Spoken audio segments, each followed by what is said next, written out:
अस्सलामुअलैकुम रहमतुल्लाहि व बरकातहू। अज़ीज़ तलबा व तालिबात, मैं साजिद खान सर आप तमाम का इस्तकबाल करता हूँ। समझते हैं ट्रांसक्रिप्शन क्या होता है, ट्रांसलोकेशन क्या होता है, ट्रांसलेशन क्या।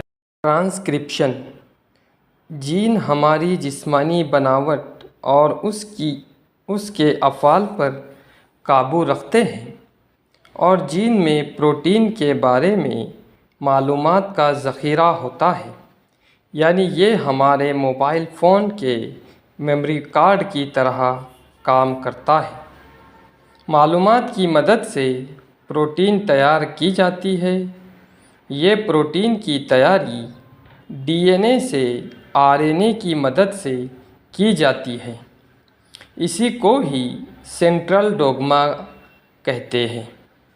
डीएनए के ऊपर जीन की जंजीर के मुताबिक एमआरएनए यानी मैसेंजर आरएनए तैयार होता है, जिसमें डीएनए का एक धागा इस्तेमाल होता है। एमआरएनए तैयार करने के इस अमल को ही ट्रांसक्रिप्शन कहते हैं।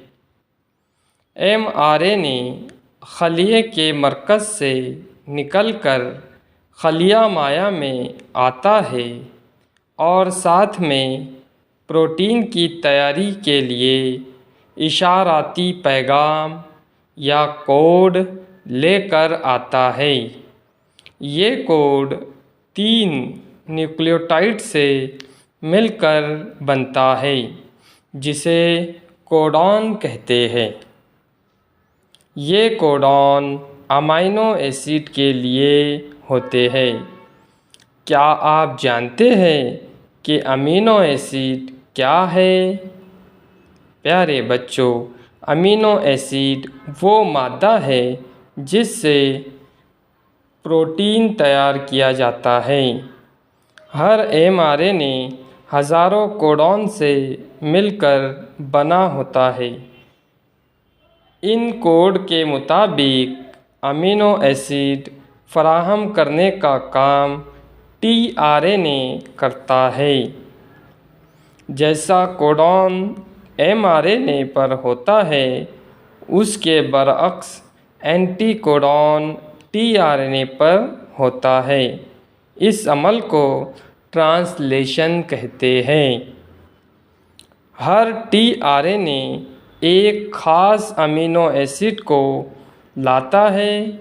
ये अमीनो एसिड आरएनए यानी राइबोसोमल आरएनए की मदद से एक दूसरे के साथ पेप्टाइड बंदिश से जुड़ जाते हैं।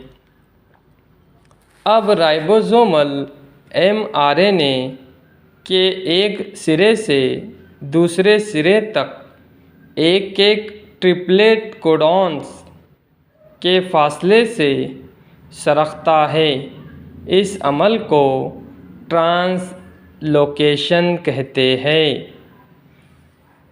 ऐसी बेशुमार बंदिशों के एक साथ आने पर प्रोटीन तैयार होता है।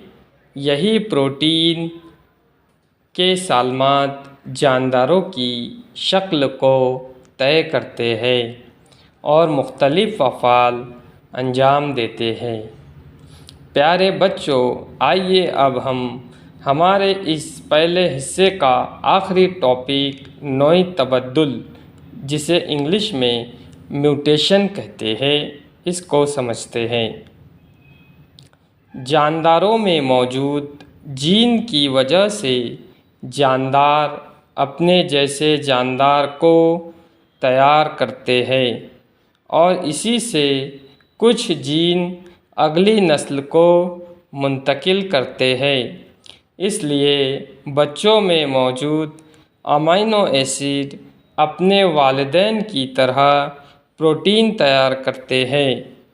यही वजह है कि वालिदैन की खुसूसियात बच्चों में भी दिखाई देती है, लेकिन कभी कभी ये वालिदैन की तरह अमाइनो एसिड तैयार नहीं करते। कोई न्यूक्लियोटाइड गलती से अपनी जगह तब्दील या बदल देता है, जिसकी वजह से फ़र्क वाक़ई होता है। ये फ़र्क नोई तबद्दुल या म्यूटेशन कहलाता है। ये नोई तबद्दुल कभी छोटा तो कभी बहुत वाज़ेह होता है। इसकी वजह से सिकल सेल एनीमिया जैसे जीनियाती नुक्स लाहक होते हैं। आपने 9th जमात में इसके बारे में पढ़ा है। ये अमल मुसलसल जारी रहता है।